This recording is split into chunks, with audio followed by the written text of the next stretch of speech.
Dubai world trade സെന്ററിൽ നടക്കുന്ന Arab health 2025 record തിരക്ക്. ആരോഗ്യം പരിപോഷിപ്പിക്കുക എന്ന ലക്ഷ്യവുമായി 1975 ആരംഭിച്ച അറബ് ഹെൽത്തിന്റെ 50ാമത് എഡിഷനാണ് ഇത്തവണ നടക്കുന്നത്. അറബ് ഹെൽത്ത് ലോകത്തിലെ ഏറ്റവും വലിയ മെഡിക്കൽ എക്യുപ്മെന്റ്സ് ഫാർമസ്യൂട്ടിക്കലിൻ്റെ ഒരു എക്സിബിഷനാണ്.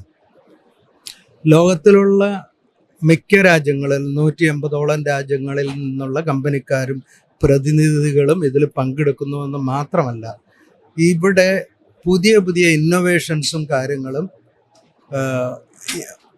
ഡിപ്ലോയ് ചെയ്യുന്ന, അതിനെ എക്സ്പ്ലോർ ചെയ്യാൻ പറ്റുന്ന സാഹചര്യമുള്ള ഒരു എക്സിബിഷനാണിത്.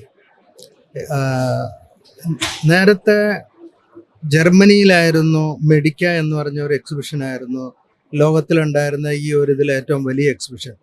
പക്ഷേ ഇപ്പോൾ അത് മിഡിൽ ഈസ്റ്റിലേക്ക് വന്നു. ദുബായിയുടെ പവർ കൊണ്ടും ദുബായിയുടെ പ്ലാനിങ് കൊണ്ടും ഇന്നിതിപ്പോൾ ദുബായിൽ ഏറ്റവും വലിയൊരു എക്സിബിഷനായിട്ട് മാറിയിട്ടുണ്ട്. ദുബായിലെ എന്നല്ല, വേൾഡിലെ തന്നെ ഒരു വലിയ എക്സിബിഷനായിട്ട് മാറിയിട്ടുണ്ട്. തുടക്കത്തിൽ വെറും 40 പ്രദർശകർ മാത്രമുണ്ടായിരുന്ന അറബ് ഹെൽത്ത് 50 വർഷം പൂർത്തിയാക്കുമ്പോൾ 180ലധികം രാജ്യങ്ങളിൽ നിന്നുള്ള 3800ലധികം പ്രദർശകരും 60,000 സന്ദർശകരും പങ്കെടുക്കുന്ന ഒരു ആഗോള ആരോഗ്യ പ്രദർശനമായി മാറിയിരിക്കുകയാണ്. 4 ദിവസം നീണ്ടു നിൽക്കുന്ന അറബ് ഹെൽത്ത് നാളെ സമാപിക്കും. വിമാനയാത്രയ്ക്ക് ബുക്ക് ചെയ്യുമ്പോൾ ടിക്കറ്റ് നിരക്ക് കുറയുന്ന ദിവസം ഞായറാഴ്ചയും വെള്ളിയാഴ്ചയുമെന്നും യാത്ര ചെയ്യാൻ ഏറ്റവും ചെലവേറിയ ദിനം ഞായറാഴ്ചയും വ്യാഴാഴ്ചയുമെന്നും പഠന റിപ്പോർട്ട്. ടിക്കറ്റ് ബുക്ക് ചെയ്യുമ്പോഴും യാത്ര ചെയ്യുമ്പോഴും ആഴ്ചയിലെ ദിവസം പ്രധാനമാണെന്നാണ് ട്രാവൽ ബ്രാൻഡായ എക്സ്പീഡിയ പുറത്തിറക്കിയ എയർ ഹാക്സ് റിപ്പോർട്ട് 2025 വ്യക്തമാക്കുന്നത്. ഇതനുസരിച്ച് ഞായറാഴ്ചയും വെള്ളിയാഴ്ചയും ബുക്ക് ചെയ്യുന്നതിലൂടെ യാത്രക്കാർക്ക് 16% വരെ ലാഭിക്കാം. അതേസമയം ഞായറാഴ്ചയും വ്യാഴാഴ്ചയുമാണ് യാത്രക്ക് തിരഞ്ഞെടുക്കുന്നതെങ്കിൽ 16% വരെ ടിക്കറ്റ് നിരക്ക് ഉയരാനും സാധ്യതയുണ്ട്.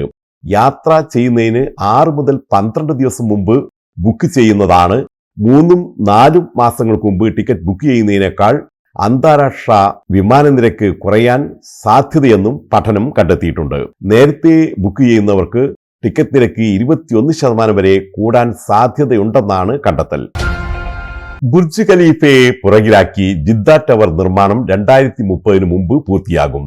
സൗദി അറേബ്യയുടെ വിഷൻ 2030ന്റെ ഭാഗമായി ഉയരുന്ന ജിദ്ദ ടവറിന്റെ നിർമ്മാണ പ്രവർത്തനങ്ങൾ അതിവേഗം പുരോഗമിക്കുകയാണ്.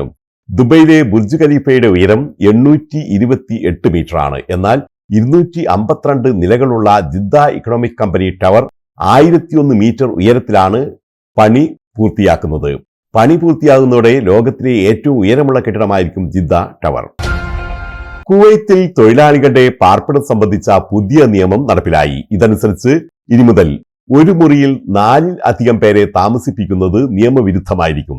കുടുംബ താമസ കേന്ദ്രങ്ങൾക്കടുത്ത് തൊഴിലാളികൾക്ക് പാർപ്പിടം ഒരുക്കരുതെന്നും തൊഴിലാളികൾക്ക് പാർപ്പിടം നൽകുന്നതിന് മുമ്പ് പ്രത്യേകം അനുമതി നേടിയിരിക്കണമെന്നും വ്യക്തമാക്കിയിട്ടുണ്ട്. തൊഴിലാളികൾക്ക് താമസ സൗകര്യം നൽകാത്ത കമ്പനികൾ ശമ്പളത്തിന്റെ 25% ഹൗസിംഗ് അലവൻസായി നൽകണമെന്നും പുതിയ നിയമത്തിൽ വ്യവസ്ഥയുണ്ട്. ഖത്തറിലെ വ്യവസായ പ്രമുഖനും വിദ്യാഭ്യാസ പ്രവർത്തകനും സാംസ്കാരിക രംഗത്തെ നിറസാന്നിധ്യവും പ്രവാസി ഭാരതീയ സമ്മാൻ ജേതാവുമായിരുന്ന ഹസൻ AK ചൗഗുളെ അന്തരിച്ചു. 70 വയസ്സായിരുന്നു.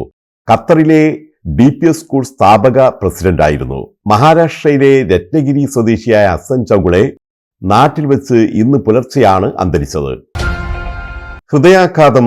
ഖത്തറിൽ കോഴിക്കോട് വടകര സ്വദേശി മരിച്ചു. ഖത്തർ KMCC സംസ്ഥാന വൈസ് പ്രസിഡന്റും കലാ സാംസ്കാരിക പ്രവർത്തകനുമായ അൻവർ ബാബു ഷെരീഫ ദമ്പതികളുടെ മകൻ ഷമ്മാസ് അൻവറാണ് മരിച്ചത്. 38 വയസ്സായിരുന്നു. സ്വകാര്യ കമ്പനിയിൽ മെക്കാനിക്കൽ എഞ്ചിനീയറായി ജോലി ചെയ്യുകയായിരുന്നു. ഓർമ്മ ദേര മേഖല കുടുംബ സംഗമത്തിന്റെ സാംസ്കാരിക സമ്മേളനം നോർക്ക ക്ഷേമനിധി ബോർഡ് ഡയറക്ടർ NK കുഞ്ഞമ്മദ് ഉദ്ഘാടനം ചെയ്തു. പ്രസിഡന്റ് അംബുജാക്ഷൻ അധ്യക്ഷത വഹിച്ച ചടങ്ങിൽ സജീവൻ, കാവ്യ, നൌഫൽ പട്ടാമ്പി, പ്രദീപ് തോപ്പിൽ എന്നിവർ ആശംസകൾ അറിയിച്ചു. ബുഹാരി സ്വാഗതവും മധു നന്ദിയും പറഞ്ഞു.